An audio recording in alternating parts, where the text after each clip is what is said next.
Good evening, viewers, and welcome to another edition of Afterthoughts.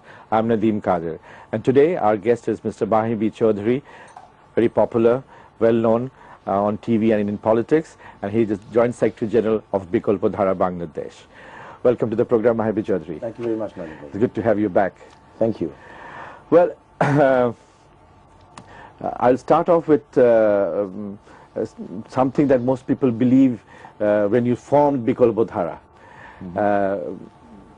Like it's an alternative Political platform. You will be working for peace, other things that politicians mostly say, but it's not done. And then your father, His Excellency President Chowdhury, was very unceremoniously, I'm sorry to say that, very unceremoniously taken out of Bongo Bhavan, and his presidency was taken away. But then we see very recently that, which was a rumor for a long time, that Bikolpo Dhara might dissolve and go into with BNP absolutely, or Bikolpo Dhara will at least be an ally to BNP. So that part has become true in terms of anti-government position. So how do you explain that to the viewers? Thank you very much, Nadeem Bhai. See, this is not a very complicated thing. It's a very simple thing. From our point of view, from our perspective, from Bikolpo Dhara, the politics that we believe in and the politics that we're preaching for the last couple of years, last 4 or 5 years, as a matter of fact. See, we have talked about in Bikolpo Dhara, because you were trying to explain what Bikolpo Dhara stands for. I don't think we have enough time to talk about that, because it's pretty, we have to discuss for a long time if you really want to talk about the ideology of Bikolpo Dhara. But in short, what I can say, Bikolpo Dhara always believed that we will try to eradicate politics of confrontation, politics of revenge, and politics of hatred from Bangladesh. That's exactly where it comes to the point. Right, right. So when I talk about politics of respect and try to eradicate politics of confrontation and revenge, and if I do the same thing when it comes to me, because BNP has done these bad things with us 6 years ago, 7 years ago, 8 years ago, so under no circumstances we will have no talking terms with BNP. You know, then it contradicts with their own ideology. So what we said, that yes, our doors will be open for discussion. We always criticize that these two leaders, our two respectable leaders, the Prime Minister and opposition leader, in many occasions we have seen, you know, they don't sit down, they don't discuss, they don't talk to each other, and we criticize that. So we didn't want to practice the same thing. So yes, we do have allegations against BNP, yes, correct. But the doors for discussion will always be open. It's open, right? But and it's open for all.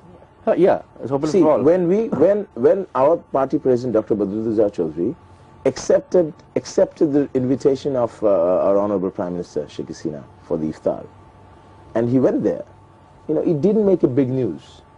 But the next day, when he attended the iftar of the opposition leader, Khaleda Zia, it hit all the newspaper. Because I think you were with the Grand Alliance during the elections. No, we were not. I mean, we were not with the Grand Alliance. In some way, you had a support for the Grand Alliance. No, we were absolutely a separate alliance we had, and you know, we fought against both the alliances. But it was understood more like that. But because I'm an opposition party today, so there'll always be a psychological alliance with the main opposition. We had a meeting with BNP, and we have agreed only on one issue, and that is we want to establish the neutral caretaker government once back in place again. So that is the only agreement we have, and to do that, we will not support Hartal, and we said that very clearly. We said that even in the last Hartal, we did not give support to that. So, you know, we have our own position, own ideology. And we are trying to achieve what we have dreamt and what we help other people to dream about. So I think we are still there. We have our own identity, our own political party. But in certain issues, we will have discussion with BNP. We will have discussion with Awami League, and we'll try to somehow create an atmosphere where peaceful coexistence would be possible in this country. Right. Just one question is about your door is open for everyone, as you say. How do you look at the politics of Jamaat Islami or a faction of the Islamic Qujat who are very extreme right-wing? Is your door open for them also? Well, see, because the younger generation that knows Mahi Chowdhury has a different... You're absolutely right. I have my own personal opinion, and I reject the idea, the political ideology of Jamaat Islam outright. There's no doubt about that.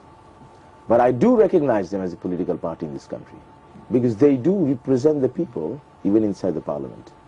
So I disagree with them is one thing. But as a political party, I give my recognition to them, and I have my respect for that. But my doors are open in what sense? You know, in Parliament, every party sits together and discuss. Yeah, but that way, you know. But yeah, for alliances, working together, no, I don't think so. We have said it very clearly that we will. So, but it appears that BNP will not leave Jamaat out of the four-party alliance. Right. So, if you have to go into any alliance with BNP, do you have any such plans? Then it's indirectly or not, you are then again with There's Jamaat. No such plans yet in place. So I don't think this would be premature to talk about such thing. But I would say that we want to have a general consensus among all the political parties. In that way, we are still working, and the elections are still quite far away from today. It's another 2.5 years left. Let's see what happens in politics. But yes, clearly our position is very strong, that we will be on the liberal side. We will be on the center positioning when it comes to the political party. So, with Jamaat Islam, there's no chance, no possibility that we might have any sort of alliances or understanding. Okay, let's have something of the inside story. When your father and you went and you had a meeting with the Prime Minister, you had a meeting with the opposition leader. Did he advise them on issues or anything like that that we don't know? We did not actually have any official meeting with either one of them. Yeah, well, it was an invitation program for Iftar. Yes, exactly. It was very genuine invitation, and we were there. We just talked about very normal things, you know, not politics at all, because we didn't have the opportunity to actually talk about politics and stuff. But when the Honorable Opposition Leader Begum Khaleda Zia came to our invitation, because we invited both. Honorable Prime Minister couldn't make the time because she was too busy, but opposition leader could manage the time, and she was there. And we made our statement very clear in presence of Begum Khaleda Zia. We started the program by showing respect to the father of the nation and to Shaheed President Zia Rahman both in our program. She was there, she was present, and this is the stand that Bikalpatara believes. So we said that very clearly. And also, in the statement that officially, when my father he had to make a statement, he said it very clearly that Bikalpatara, it doesn't really matter who do we go with, is the government or the opposition. We want to stay with the people. So let us understand the pulse of the people, let us understand what people want, and let's act accordingly. So that is very important for us, that we want to stand by the people of this country. Right. What is the pulse right now? Pulse right now, people are very upset.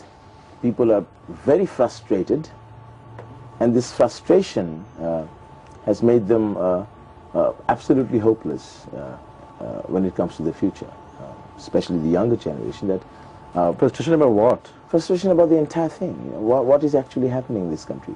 Because people had a lot of dreams and aspirations with this government, especially when they talked about Din Badal, the paradigm shift in politics. When they talked about digital Bangladesh, when they talked about positive politics in parliament, making the parliament more effective. People haven't actually, and good governance, and just in the first 2 years. After the first 1 year, we said that the morning show today. So today, after the half of the time is over, in 2.5 years' time, we can actually say what is going to be the end. We can see that. So now, what is the alternative? Are we going to go back? What happens? Yes, if people don't want Awami League in power, then what is the alternative? Who is going to replace them? Right. If you go back to BNP, what is the guarantee that BNP can ensure good governance? And so that is the question, because we have seen BNP in the last 10 years, 91 to 96, and then again 2001 to 2006, 11 years. So the change, the possibility of change, still not find in politics. The leadership that can ensure change, that can ensure a positive approach in politics. So that's where Bikalpa Dhara was supposed to come in, but we don't see it like that. It is difficult. It is very difficult. It's easy to say. You need organization in this country. Yes, and the politics is organized, and these organizations are actually based on muscle power and black money. You know, who has the right to rule this country? Who has the right to govern this country? Is, I believe, that only the parties, those who can organize hundreds and thousands of people in Polton on the street in 24-hour notice, they have the right to rule this country. You know, it doesn't matter how meritorious people are there, how honest people are there. Do you have the organization that can mobilize hundreds and thousands of people in the street in 24 hours? If you don't, then please don't talk about going to power. So, you know, you have to change the political culture, and people fall for that. People look at, people try to find out who has more power, who has more strength in the streets, and you tend to vote for them. Now, that mentality has to change. So you're talking about changing the mindset of the people as well. So it's going to take some time. And Bikalpa Dhara understands that very clearly, that it's not going to happen overnight. So we want to plant a seed. Someday it'll take root. Someday it's going to happen. So, it's just all a matter of time. Well, as we understand that you're planting the seed in some way, you have a Facebook group and it's growing, as you were saying. So let's come to that. Right, let's come to that point. And I wanted to talk about that today instead of Bikalpa Dhara, because Bikalpa Dhara is a party, political party.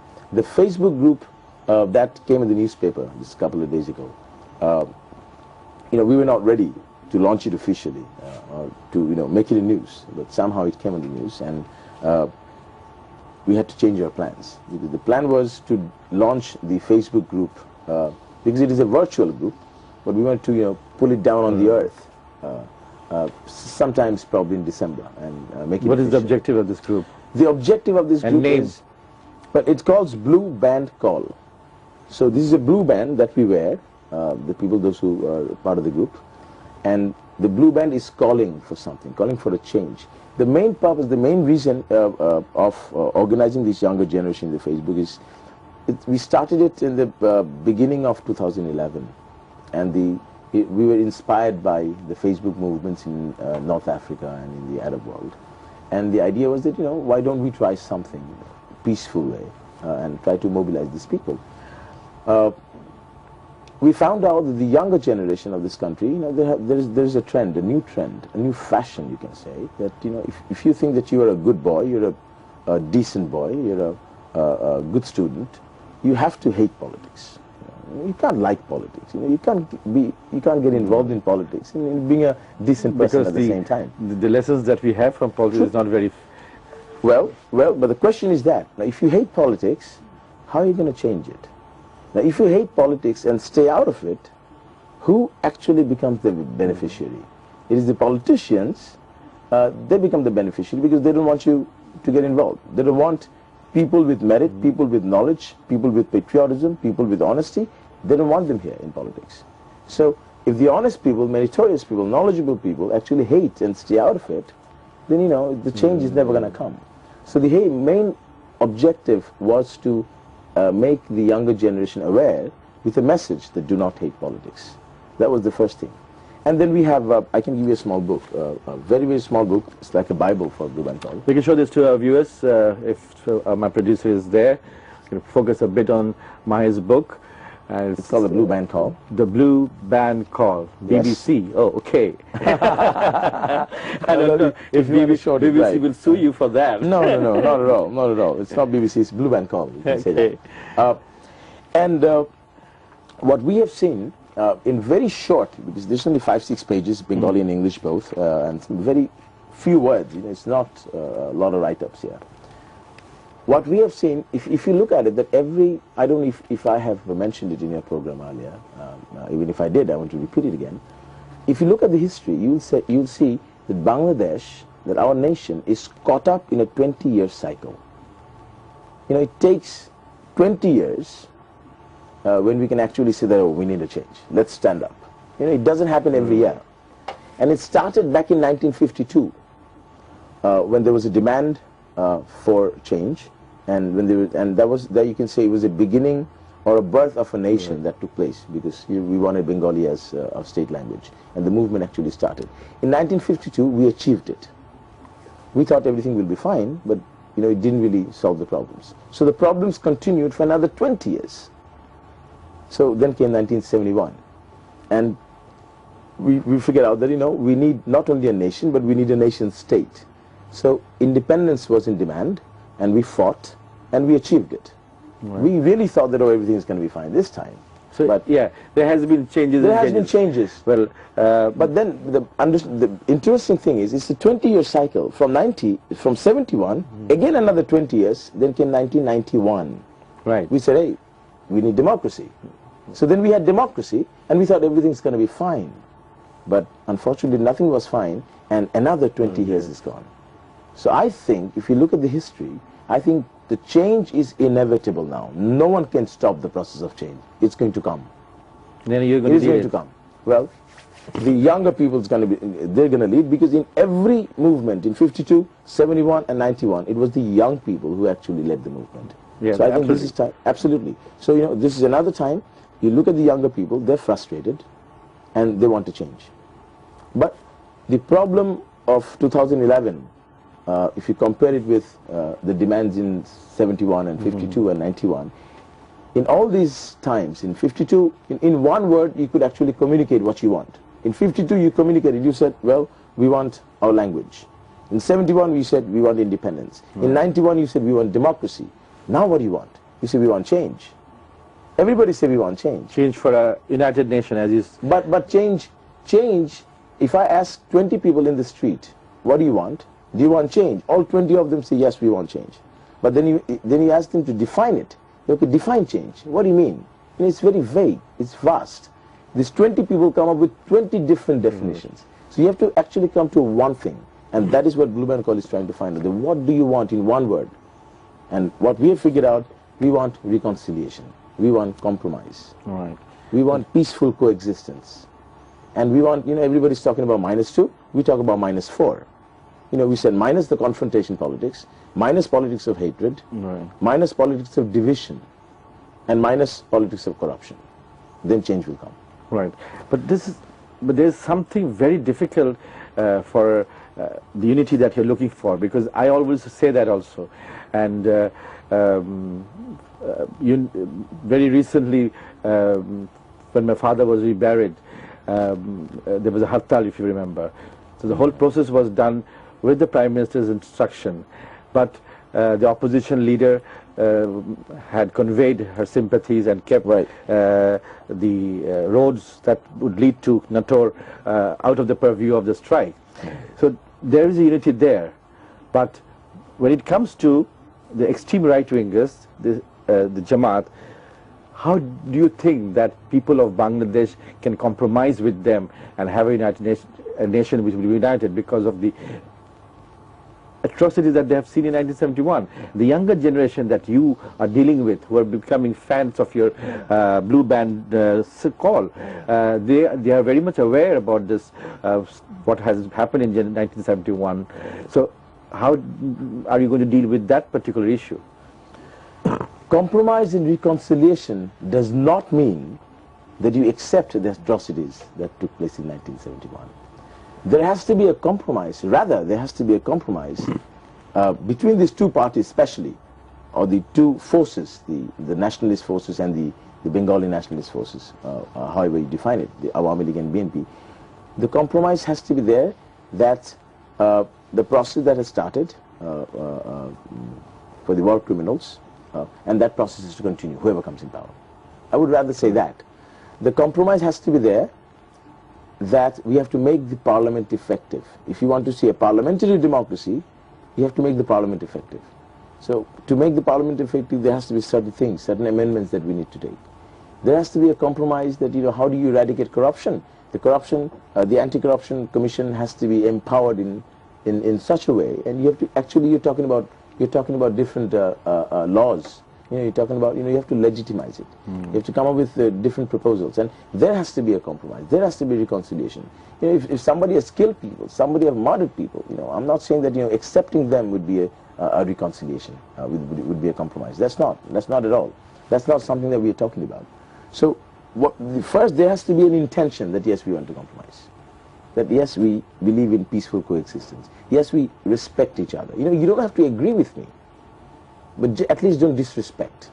Right. You know, you believe or you respect the ideology of President Zia. Okay, good. But it doesn't mean you have to disrespect Bangabandhu Sheikh Mujibur Rahman. Short of time. Yes. But so be specific about the new generation vis-a-vis Jamaat's politics. No, Jamaat politics is not accepted by the younger generation in this country, and it was never, they never actually did.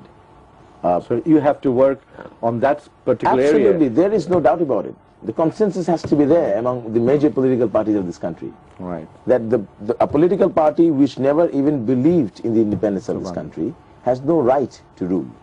That is number one, and there has to be a consensus. So that is something that we are talking about, in fact. We're not, but Blue Band Call is not against a specific political party, because it itself is not a political platform. It is not a party. Rather it says that, we're not against anybody, and we want to create a charter for the younger generation. The charter that reflects the dreams and aspirations of the younger people. And that charter would actually be presented to all the political parties and their leaders, especially the two main political parties in this country. And they should go through it, and they should say which one they agree and which one they don't agree. Now, why would they do that? Because, we are trying to create a pressure on them to come to a compromise. You're kind of a pressure group. It's a pressure group, and what we are organizing right now in the Facebook, in the last 6 months, we already have more than 6,000 members. Okay. We already have more than 1,500 agents of change, those who have actually come out of the Facebook, have done the workshop and wear this blue band and become an agent. Where is my band? I have it right here for you. Thank you very much. Well, Mr. Mahi Chowdhury, thank you so much. We have run out of time, but I hope that your mission is specific and you achieve what you want, a very beautiful Bangladesh. Good luck to you with that. Thank you very much. I would like to request also, would like to take your permission to give a short, just a link. You just go to Facebook and search Blue Band Call and join the group, because Bangladesh is waiting for you. Thank you so much. Thank you very much. All right, viewers, I have nothing to say on that. You decide whether you want to be with Mahi or not. But you are with me. Well, yes, I think I'll go through this book and then make my final decision and wear it then. Thank you very much. But for the moment, I'm keeping it. All right. All the best, viewers, and thank you for watching.